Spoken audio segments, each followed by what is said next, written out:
Hi to all my beautiful family, shawl family.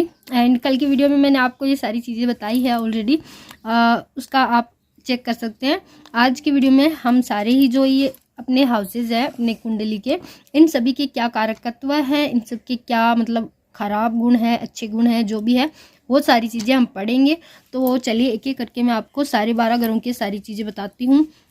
मैंने already यहाँ पे लिख रखी है सारी चीज़ें। तो पहले ये 12 घरों की सारी चीज़ें समझ लीजिए ताकि आपको आसानी हो आगे कोई भी चीज़ समझने में कि इस घर का क्या काम है। तो ये देखिए, जैसे अपना ये पहला हाउस है ना, इसका यहाँ से मैं सारी चीज़ें यहाँ पे लिख रखी हूँ, वो मैं आपको बताती हूँ। तो जैसे कि आप लोगों को पता ही है कि फर्स्ट हाउस हमारा लग्न होता है। तो लग्न वाला जो हाउस है, इसका सारे का मतलब इससे क्या क्या देख सकते हैं हम। शरीर के, किसी भी इंसान के शरीर के बारे में देख सकते हैं, उसके रंग रूप का विचार कर सकते हैं, उसके सिर का, उसकी वर्तमान स्थिति का, किसी कार्य की शुरुआत का प्रारंभ करना, उसके बारे में हम उसके लग्न से देख सकते हैं, एक नंबर हाउस से। ठीक है। तो अभी दूसरा जो हाउस है, जैसे कि ये वाला, तो ये दूसरा जो हाउस है, इससे हम किस चीज़ का विचार करेंगे, धन का करेंगे, विद्या का, उसके स्वामित्व का, उसकी वस्तु पर उसका कितना अधिकार है, उसका, उसके खान पान का, उसके भोजन का, चेहरे का, मुख का, वाणी का, दांत का, दाहिने नेत्र का। ठीक है। इससे हम शरीर की चीज़ों का भी कर सकते हैं, मतलब कौन सी जो है, जैसे कि आप लोग समझ रहे होंगे। और फिर पत्रिका या चिट्ठी के बारे में, कुटुंब के बारे में, जैसे कि चाचा, ताऊ, दादा, दादी, फूफा, मामा आदि, इन सब के बारे में भी हम दूसरे घर से विचार करते हैं। वैसे ही जैसे तीसरा घर ये रहा, तो तीसरे घर का विचार करने कैसे, मतलब किन चीज़ों के लिए करेंगे। तो तीसरे घर का विचार हम दूसरी के साहस, पराक्रम, शक्ति, वक्ष स्थल, दाहिना कान, भाई बहन, गला, कंठ, शौर्य, कर्ण, ये सब चीज़ों के, मतलब सबसे ज़्यादा इसका ये देखा जाता है कि इंसान में कितना पराक्रम है, उस इंसान का कितना पराक्रम है, काम करने के लिए कितना साहस है, वो इस वाले थर्ड हाउस से देखा जाता है। और सबसे ज़्यादा इम्पोर्टेंट भाई बहन के लिए भी देखा जाता है। ठीक है। बाकी चीज़ें वो और भी देखी जाती है, लेकिन सबसे इम्पोर्टेंट ये जो थर्ड हाउस है ना, इससे यही चीज़ें देखी जाती है, इंसान में कितना साहस है, कितना पराक्रम है, और उसके भाई बहन के बारे में चर्चा की जाती है। अब आते हैं चौथे हाउस पे, जो कि यहाँ पे है। एंड हाँ, ये जितने भी 4 हाउस है ना, इनको हम केंद्रीय स्थान बोलते हैं।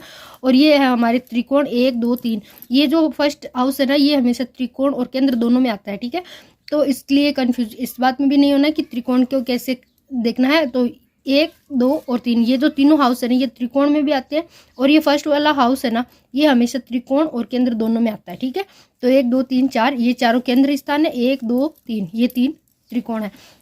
तो अभी जैसे ये चंद्रमा का स्थान इस वाली कुंडली के हिसाब से देखा जाए तो ये जो हाउस है ना, इससे हम ये देखते हैं, सुख देखते हैं इंसान का, माता पिता, सॉरी माता पिता नहीं देखते, सुख देखते हैं, माता के बारे में देखते हैं, भूमि भवन और वाहन के बारे में देखते हैं, उसके मित्र देखते हैं, उसकी शिक्षा देखते हैं, उसके मन में कितनी सुख शांति है वो देखते हैं, सुख सुविधा देख सकते हैं, वाहन देख सकते हैं, विद्या देख सकते हैं। जैसे कि इसमें मैंने वाहन 2 बार लिख दिया, चलिए उसको तो आप कोई बात नहीं। तो अभी हम 5वां स्थान है, जो कि अपने त्रिकोण के स्थान पे आता है। और ये मतलब हमारी कुंडली में सबसे शुभ भावों में, ये केंद्र स्थान में 4 ये, और त्रिकोण में 3 ये सबसे शुभ भाव होते हैं हमारी कुंडली में। और 6, 8, 12 ये अपने मारक भावों में गिने जाते हैं, मतलब इनको अच्छा भाव नहीं माना जाता है। ठीक है। तो अभी हम 5वें जो हाउस है, इसके बारे में समझ लेते हैं। 5वें घर के जे हम देख सकते हैं, संतान देख सकते हैं, इंसान की बुद्धि देख सकते हैं, पेट देख सकते हैं, गर्भ देख सकते हैं, आत्मा देख सकते हैं, प्राण शक्ति देख सकते हैं, भविष्य ज्ञान देख सकते हैं, चिंतन देख सकते हैं, उसके अंदर मनन कितना है वो भी देख सकते हैं। ठीक है। अभी आता है हमारा 6th हाउस। जैसे कि मैंने आपको ये बताया कि अच्छा हाउस नहीं माना जाता, तो उसके हिसाब से अपन देख लेते हैं। ऋण, रोग, शत्रु, चोट, घाव, शस्त्र, युद्ध, दुष्कर्म, पाप, भय, अपमान, ईर्ष्या व द्वेष करने की, मतलब जो कास्ट में लोग होते हैं उनसे, मतलब वो लोग कितना अपने से द्वेष रखते हैं, वो भी चीज़ें 6th हाउस से देखी जाती है। ठीक है। चलिए अभी हम आपको बताते हैं 7th हाउस के बारे में। ये जैसे कि आप लोगों को पता ही है, सबसे ज़्यादा विवाह का स्थान होता है। तो इसके लिए हम यहाँ पे 7th हाउस जो है वो केंद्र का स्थान भी आता है, तो इसलिए इसको शुभ भाव बोलते हैं। तो ये विवाह के लिए सबसे ज़्यादा माना जाता है और पार्टनरशिप के लिए माना जाता है। तो ठीक है, पति या पत्नी के लिए काम इच्छा, विवाह, विदेश यात्रा, सामान्य सुख, मृत्यु, व्यापार से साझेदारी, रोग का उपचार, सहयोगी, जनता, अधीनस्थ कर्मचारी, ये सारी चीज़ें हम 7th हाउस से देखते हैं। वैसे ही 8th हाउस से हम देखेंगे मांगल्य, स्त्री का सौभाग्य, सुख, पति का जीवित रहना, मतलब अगर आप किसी की कुंडली देखते हैं और उस जो अगर स्त्री की कुंडली है तो आप उस पर ये देख सकते हैं कि अगर वहाँ पे कोई मारक ग्रह है तो उससे उसके हस्बैंड की ज़िंदगी के बारे में पता चल सकता है, मतलब उसकी आयु कितनी हो सकती है, क्या हो सकता है, सब कुछ उसके बारे में हमें पता चल सकता है कुंडली से, एक स्त्री की कुंडली से। ठीक है। मानसिक रोग, चिंता व भय, आयुष्य, मृत्यु, कलंक, अपमान, पराजय, मृत्यु के कारण, सूतक, दास या गुलाम या गुप्त अंग। ठीक है। ये सारी चीज़ें हम 8वें घर से देखते हैं। इसके अलावा 9वें घर से जो कि अपना त्रिकोण में आएगा, ये मैंने आपको ऑलरेडी बताया। जैसे 8वें घर के बारे में मैंने अभी बताया आपको। एंड ये 9th हाउस ये त्रिकोण में आता है, बहुत शुभ घर है ये। तो इसको मिला हुआ है दान, धर्म, यज्ञ, ध्यान, जप, तप, तीर्थ यात्रा, भाग्य, संपदा, पिता, इष्ट देवता, पर्यटन, विदेश यात्रा, यश, उप शिक्षा, शोध, अनुसंधान, खोज, प्रतिभा, प्रज्ञा, पिता का धन, सदाचार, नैतिकता, महिला कुंडली में पति की संबंधी सुख, सौभाग्य, यानी कि एक औरत की कुंडली देख के उसके पति के कितने सुख मतलब उसको कितना सुख सौभाग्य होगा, वो एक स्त्री की कुंडली से उसके पति के बारे में देख सकते हैं 9th हाउस से।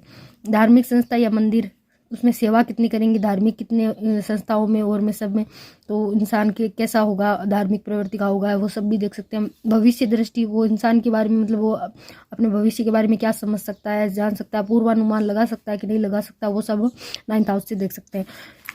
इसमें सबसे ज़्यादा तो धार्मिक कितना होगा इंसान वो देख सकते हैं, और उसके अंदर मतलब किसी के लिए दया भाव कितना होगा वो देखेंगे, पिता के लिए वो देखेंगे। ठीक है। अभी हम 10th हाउस देखते हैं, जो कि आपको पता है, मैंने आपको बताया कि केंद्र का स्थान है, ये रहा, ये 10th हाउस, ये केंद्र का स्थान है। तो चलिए ये भी इसके बारे में देख लेते हैं। ये ज़्यादा तो काम के लिए देखा जाता है, मतलब इंसान क्या कार्य करेगा कि जिससे वो अपनी ज़िंदगी में सक्सेस हो सके और वगैरह। तो इसमें कर्म, मान, यश, सत्ताधिकार, सामाजिक स्थिति, व्यापार व वाणिज्य, प्रतिष्ठा, आदेश देने का अधिकार, सफलता, नैतिकता, आजीविका, जीवन निर्वाह साधन। 10th भाव से माता पिता की मारक भाव भी होता है ना, 10th भाव जो है माता पिता का मारक भाव भी होता है, मतलब इससे हम अपने माता पिता की क्या आयु होगी, कितनी होगी, वो भी देख सकते हैं, मतलब वो कब तक साथ देंगे, और वो भी इससे देखा जा सकता है, इससे समझ सकते हैं। और वैराग्य, संन्यास लेगा कि नहीं लेगा इंसान, सरकारी कामकाज में वो सक्सेस होगा कि नहीं, राज, सम्मान, चुनाव, मुकदमे का विचार, ये सब 10वें घर से कर सकते हैं। ठीक है। अभी चलते हैं 11वें घर पे, जो कि लक्ष्मी स्थान है, और अपने मतलब मन की भावनाओं, इच्छाओं की पूर्ति का भाव भी है।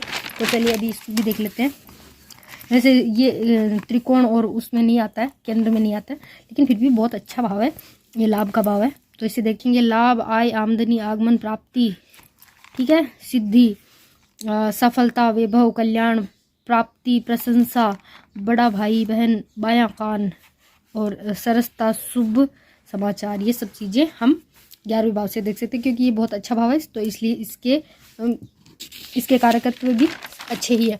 और ये रहा अपना 12वां भाव, जो कि लास्ट घर है, और इस वाले को अच्छा नहीं माना जाता, इसमें सब कुछ मतलब बहुत, इसका बस एक ही चीज़ अच्छा है कि इससे मतलब हम विदेश यात्रा के बारे में, विदेश में हम सक्सेस होंगे कि नहीं, ये वो चीज़ें देखी जा सकती है, बाकी सब कुछ इससे खराब ही खराब देखा जाता है। चलिए वो भी मैं आपको बताती हूँ। दुख, हास, हानि, दरिद्रता, पाप, व्यसन, पैर, बाईं आंख भी देखी जाती है इससे, शयन सुख, मतलब शयन सुख, खर्चा, बंधन, कारावास, यानी जेल यात्रा भी इससे देखी जाती है। पापी इंसान कितना पापी हो सकता है वो भी देखा जाता है, इसमें दुख कितना होगा उसको देखा जा सकता है, ये सारी चीज़ें इससे समझ में आती है। तो मेरे हिसाब से आज का वीडियो इतना ही ठीक है, क्योंकि वैसे भी मैंने इसमें बहुत सारी चीज़ें मतलब बता दी है। अगले वीडियो में हम लोग समझेंगे कि ग्रहों की डिग्री के बारे में समझेंगे, और बहुत सारी चीज़ें और भी बताऊंगी मैं आप लोगों को। तो कनेक्टेड रहिए चैनल पे, और बहुत सारी चीज़ें भी मैं आगे से आगे बताती जाऊँगी। अभी तो बहुत सारी चीज़ें सीखनी है, लेकिन हाँ डेफिनेटली 1-2 वीडियो देखने के बाद में आप लोग कुंडली देखना ज़रूर से सीख जाएंगे। तो कनेक्टेड रहिए और सब्सक्राइब करिए चैनल को, बेल आइकन भी ज़रूर दबाएँ, जिससे कि आपको आने वाले हर वीडियो का नोटिफिकेशन मिलेगा। और जल्दी से जल्दी ज्योतिष सीखते रहिए, और आगे दूसरों की कुंडलियाँ भी देखते रहिए। Thank you so much.